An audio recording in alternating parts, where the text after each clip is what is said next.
Before we begin the next bracha, there's one essential aspect in common in all brachas that we did not discuss last week. So let's just conclude our discussion with brachas. And that's the obvious question that everyone asks, all the commentaries discuss.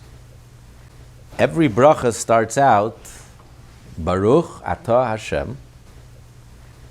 You're speaking directly to Hashem. Hashem is facing you. Hashem, you're right in front of Hashem. Right? The king, Elokeinu, our God, Melech HaOlam, king of the world. You're facing the king, and you're speaking directly.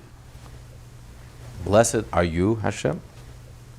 And then suddenly, you veer off, and suddenly you start speaking in the third person. Asher Kiddushana b'mitzvoso, who sanctified us? Who created all the blessings? You're talking to Hashem, like I'm talking to you directly, and all of a sudden I start talking about you in front of you. In the same sentence, in the same breath, in the same blessing. Why do we, it's very jarring, it's very obvious. What are we saying? Why are we switching? The explanation is that this is a twin tower of Jewish faith. These two principles actually represent the twin towers of Jewish faith. On one hand, Judaism believes in a personal God. It's very personal. Baruch Atah, we speak directly to Hashem. Baruch Atah Hashem. On the other hand, we realize how transcendent Hashem is. How Hashem is so beyond the beyond. Hashem is beyond the whole frame of reference of the universe. We can't even begin to define or to describe Hashem. Hashem is not only infinite, Hashem is undefined. We can't even begin to fathom or begin to describe the essence of Hashem. The essence of Hashem is a mystery. So as we get closer to Hashem, we realize how distant we are from Hashem. And the only way to connect with Hashem is with tremendous humility. I am nothing. I don't exist. There is no I. All there is Hashem. So I'm completely humbled, and I realize I can't even, how can I speak directly to Hashem? Hashem is so beyond me that the only way I can connect with Hashem is when I accept upon myself the yoke of Hashem, that I am His servant. A blessing that does not mention Melech, that Hashem is king, doesn't mention Hashem's name, Hashem is king, is not a blessing. So the blessing is the Melech. When you realize that Hashem is king, you realize that we accept upon ourselves the yoke of the king, that we are Hashem's servants. And that's why Judaism is not New Age. You know, if you just approach Hashem, I love Hashem. I'm just in love with Hashem. I love being spiritual. I just love it. It's so groovy. Hey, that's not how you approach Hashem. Our only connection with Hashem is when we are servants and He's our king. When we realize how the king is so transcendent, is so remote, is so beyond us. You have to approach a king with such respect and awe. There's a regalness, there's a distance between the subjects and the king. That's the connection, that's the whole relationship. And we are His subjects and He is our king. So this is essential. This is essential to our relationship with Hashem. That's the foundation of the relationship. The one-on-one and the personal and the love and the intimacy and the closeness and the connection has to be founded. The foundation is that Hashem is so beyond. It's not me and Hashem are like this. Hashem is so beyond. And that's expressed in the choice of how the rabbis always refer to Hashem. How is Hashem referred to in the oral Torah? HaKadosh Baruch Hu. The Holy One, blessed be He. HaKadosh Baruch Hu is a contradiction in terms. HaKadosh means the transcendent one. Baruch Hu, as we discussed in blessings, means the Hashem who is revealed to us. Hashem who, just like the soul animates the body, Hashem animates the world. You see, Hashem is animating the world, creating the world, sustaining the world. Everything in the world comes from Hashem. Hashem is the life force of the world. Hashem is the energy of the world. Hashem is revealed in the world. So HaKadosh and Baruch are opposites. Baruch means Hashem is revealed to us.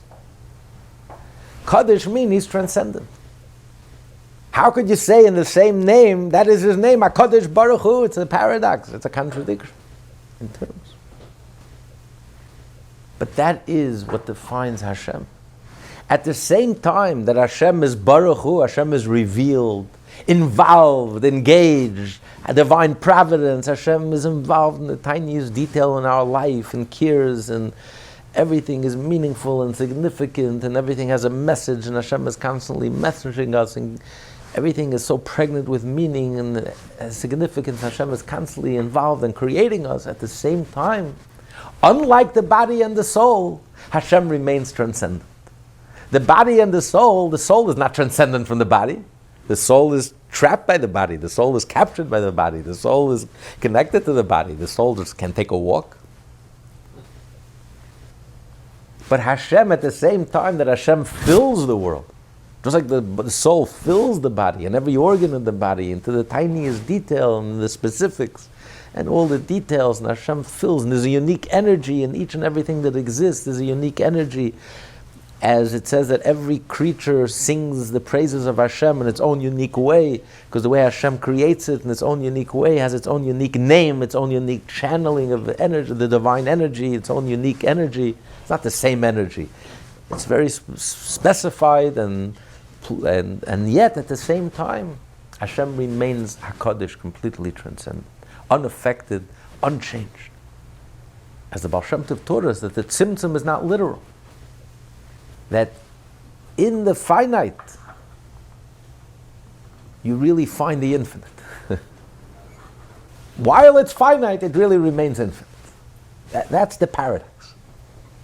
That's quantum mechanics. That's the paradox. That's something that the modern physicist finds astonishing and astounding.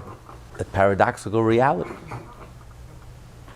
Once you get to the subatomic level of reality, you realize that in existence you find the infinite. So this is the idea of HaKadosh Baruch Hu. And that's what expressed in each and every blessing. Baruch Ata, directly. You're speaking to Hashem directly. Hashem is in a way vivid for us and tangible and in front of us and alive for us and relatable, involved, engaged, and at the same time, HaKadosh. We suddenly veer off. That who commanded us? Who formed and created? So a Jew loves Hashem and is in awe of Hashem at the same time. We feel very comfortable, comforted by Hashem's presence. We feel embraced by Hashem's love, and at the same time, we feel completely humbled by Hashem's transcendence and greatness, and we feel completely insignificant, as if we don't even exist. I can't even talk to, who am I to talk to Hashem? Hashem, we start speaking of Hashem, who, and the third person, who commanded us? Who, etc., all the praises. And these are the twin towers of Jewish faith, as expressed in each blessing. So now we get to the second blessing. The blessing, this is a blessing of thanksgiving. The first blessing was a blessing for a mitzvah. This is a blessing of thanksgiving. The first blessing that we bless is we bless Hashem for the body. First thing when we wake up, from my flesh I know God. The best way to relate, to connect with Hashem is from my own personal experience. There's nothing better than my own personal experience, my own body, my own self. When you realize the miracle of the body, we praise Hashem and we thank Hashem. And this is such an essential blessing, such a powerful blessing. It's mostly associated with going to the bathroom. After you go to the bathroom, a human needs, you make this blessing of Asher Yatzar. We say it in the morning, even if you don't have to go to the bathroom, we say this blessing. But since many say that you only say this blessing when you go to the bathroom, so what we usually do is, since most people, when they wake up in the morning, they do have to go to the bathroom, so they go to the bathroom first, then they wash the second time, they wash their hands, which we discussed, then they make the blessing on the Tilat Yadayim, then they make the blessing of Asher Yatzar, which goes on both. It goes on the fact that you're going to the bathroom and the miracle of creation, the miracle of the body. There's no other blessing like this in any comparative religion. Who makes a blessing after you go to the bathroom? Only the Jews. Only the Jews, yes. And you wake up in the morning and you make a blessing for Hashem, thanking Hashem for the miracle of the human body. If you look in the code of Jewish law, it's fascinating. The code of Jewish law says the laws of Asher Yatzar, Alakai Neshama, these two blessings. The first one is on the body, the second one is on the soul, and its explanations. The code of Jewish law doesn't give explanations. The code of Jewish law is halachas. It's the only place, this tefillah, this prayer, it discusses the meaning of this blessing. It's such a powerful blessing, and it's so unique, and it's so special, that the code of Jewish law stops and discusses the meaning of this blessing, the meaning of each word in this blessing. It's so fascinating, and it's so special. And we thank Hashem. Going to the bathroom deals with the animalistic part within a person, the part that equates us to the beast and to the animal, the lowest functions of a human being. We're unique when it comes to our emotions, our hearts, our feelings. We can speak, we can think, we can imagine. That's how we express our uniqueness. But when it comes to the lower functions of the body, the digestive system and the evacuation system, there's no difference between us and the monkey and us and every other animal. This is the animal within us. And yet we're thanking Hashem. We're elevating this experience and we connect it with Hashem. We're thanking Hashem. We're using it to become aware and to thank Hashem of the miracle and wonders of the body. Because in that we're unique. As he starts out the blessing, God formed us with wisdom, which also means that he gave us wisdom. He gave us the wisdom to be able to realize the infinite wisdom that Hashem placed in the human body. Everything that we take for granted in the body, that happens unself-consciously, the digestive system, and the circulatory system, and the respiratory system, and all these systems just work and happen and unself-consciously. And the more we learn about the body, today we know how complex the body is, infinitely complex, 37 trillion cells. I mean, if any doctor practiced medicine today like he did 100 years ago, he'll be handcuffed and taken to jail. If any doctor will practice medicine in 10 years from now, the way they practice today, would be handcuffed and taken to jail. We're constantly learning the infinite complexity of the body. We're advancing. Yesterday's medicine is so primitive in comparison to our understanding today, and we haven't even scratched the surface. So we see the tremendous wisdom with which Hashem created the body. 37 trillion cells. It's mind-boggling. This is one blessing that older people say with tremendous kavanah. They don't take this for granted. It's the younger people who take it for granted, but we can have the wisdom to stop and think and appreciate and the wonder and the miracle. Every time we do something as simple as going to the bathroom and our whole system is functioning properly, the miracle and wonder of it all. And that's what we stop and we think. The rabbis of the Great Assembly say, stop, pay attention, focus, realize the miracle, and thank Hashem. And realize how everything is such a miracle. So, okay, who wants to read the blessing? ברוך אתה השם אלוהינו מלך העולם, אשר יצר את האדם בחוכמה, וברא בו נקבים חלולים חלולים, גלוי וידוע לפני כיסא כבודיך, שאם יסתם אחד מהם, או אם ייפתח אחד מהם, אי אפשר להתקיים אפילו שעה אחת. ברוך אתה השם, רופא כל בשר ומפליא לארצו. Okay, who wants to read the translation? Blessed are you, Lord our God, King of the universe, who has formed man in wisdom and created within him numerous orifices and cavities. It is revealed and known before the throne of your glory that if one of them were to be blocked or one of them were to be opened, it would be impossible to exist even for a short time. Blessed are you, Lord, who heals all flesh and performs wonders. Okay, so let's dissect this. Let's dissect this word for word. Okay, blessed are you, God, King of the universe, who has formed a man in wisdom. Formed is like in the Hebrew, Asher Yatzar, Yatzir is like an artist. There's such artistry, there's such wisdom that finds in each and every organ. You see such tremendous wisdom. Not just the creation, the general creation of matter, something from nothing, but each particular organ and its uniqueness and its unique characteristic. You see such wisdom, such infinite wisdom. Hashem created man with such wisdom. And He created within man Nekavim and Nekavim, openings.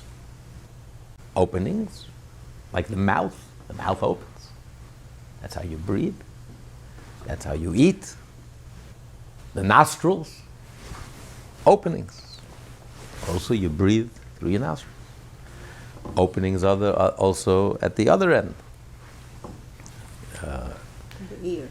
The ears also, but the urethra, the anus, all the openings. The openings of the bladder, the openings, the rectum. These are openings, all openings. He says He created openings. It's not just a hole. It's like Hashem created an opening.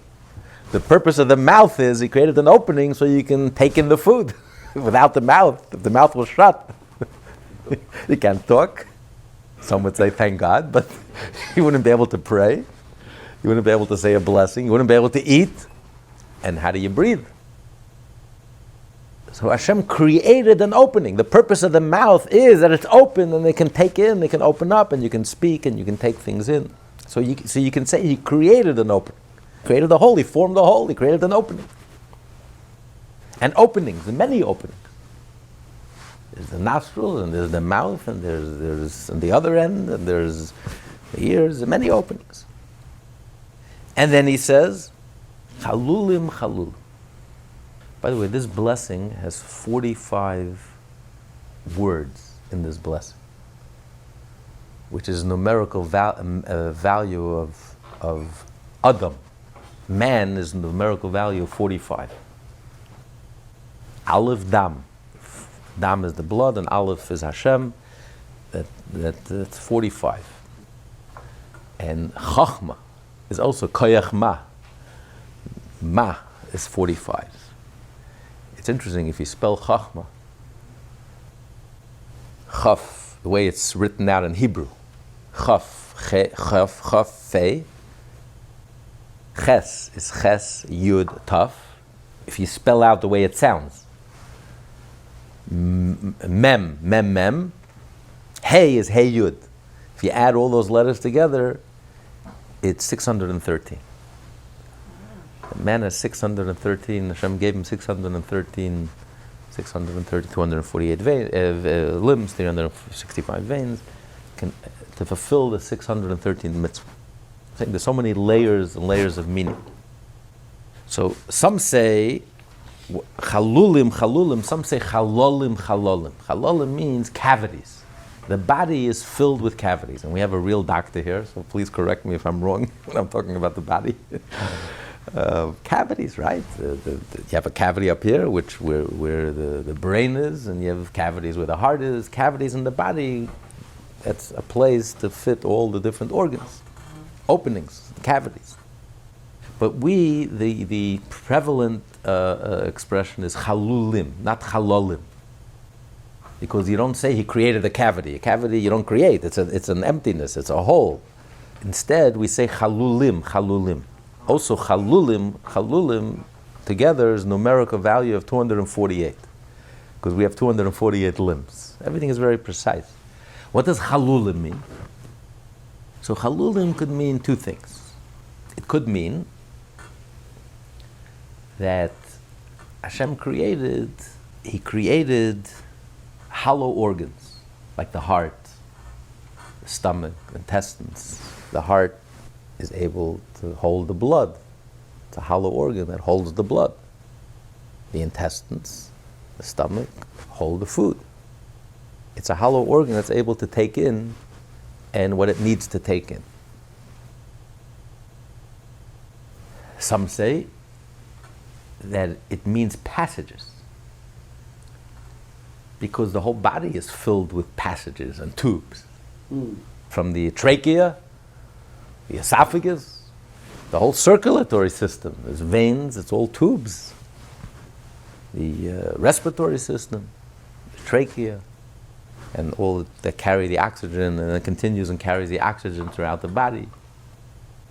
The digestive system, it's all tubes. The passages, many passages the food has to go through.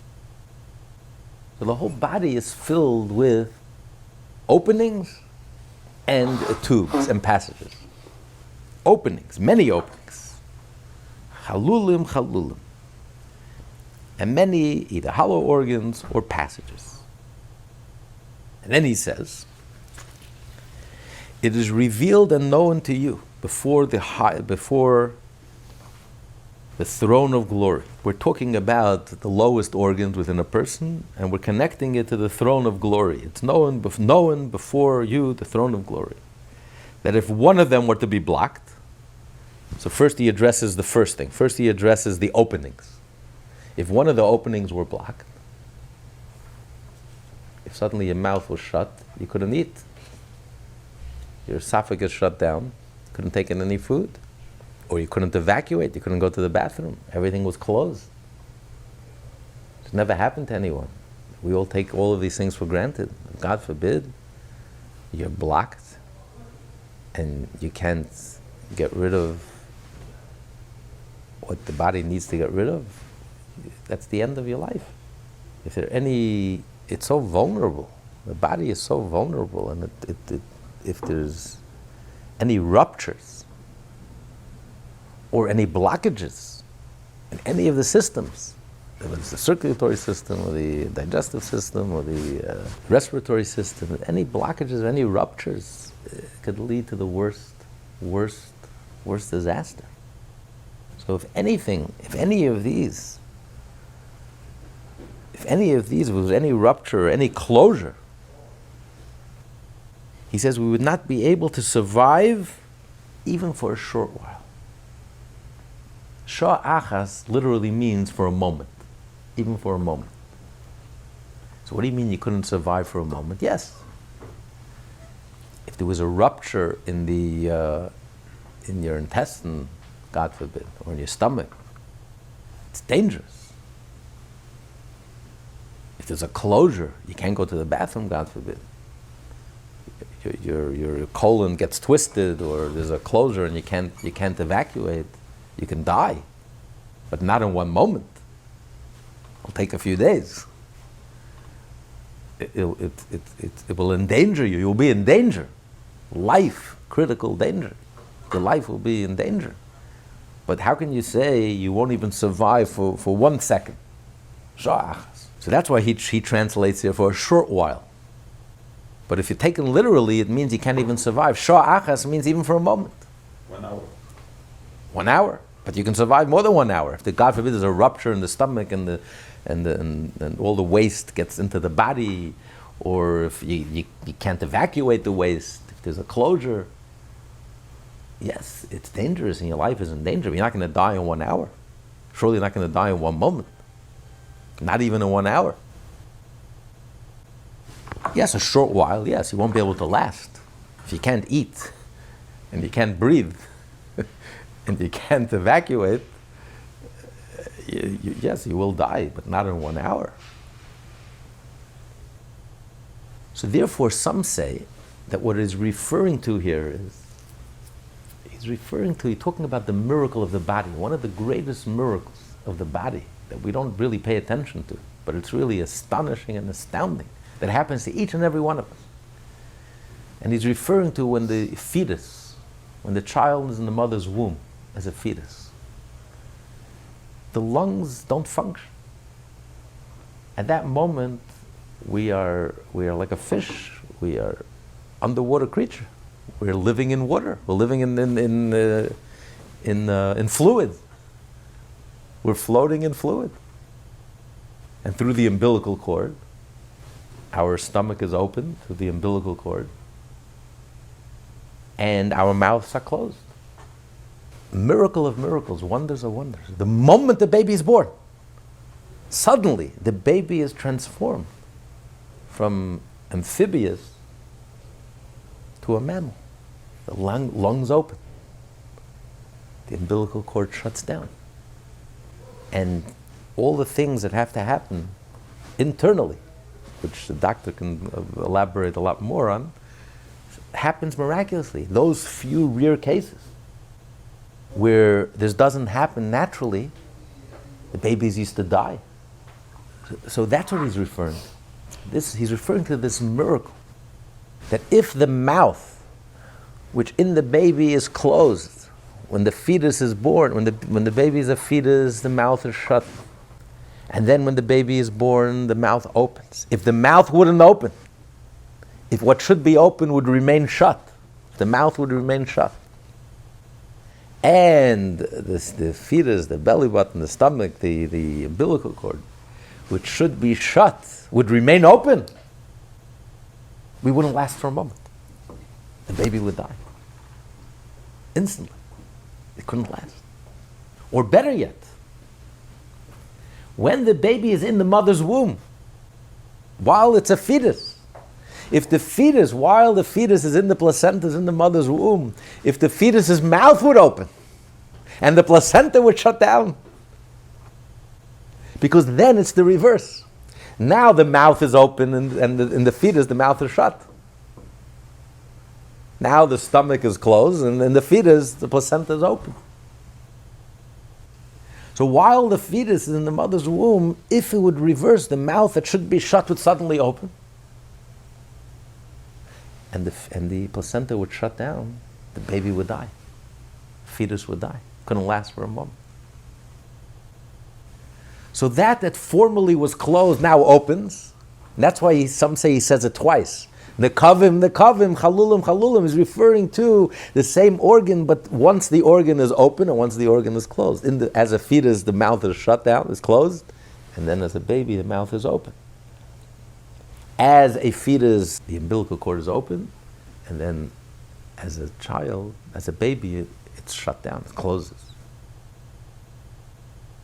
So that's how some of the commentaries on the Shulchan Aruch want to explain it. The question is, what does this have to do with Asher Yatzar? What does it have to do with the blessing?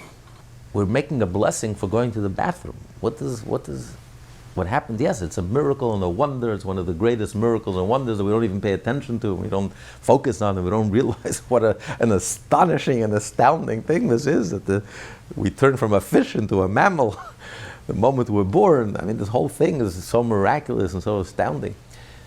But what does this have to do with the blessing? It's primarily thanking Hashem and praising Hashem for the miracle of evacuating and going to the bathroom and getting rid of all the waste that's within us. That's why they say that even though he says he can't survive a moment, really he means he can't survive even for a short while. It doesn't mean literally an hour or a moment or even an hour.